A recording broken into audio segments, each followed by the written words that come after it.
I'm getting ready to do some machining of this rocker stand.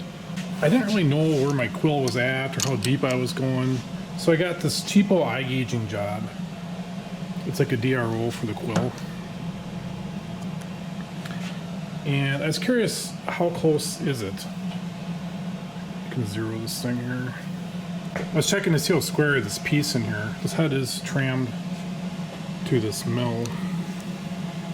And check this out. Put some preload on it. So you lock the quill. I'm gonna set this to 0.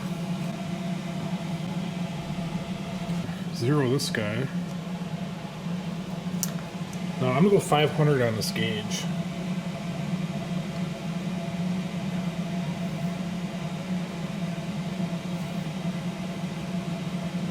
Right about there. And bam.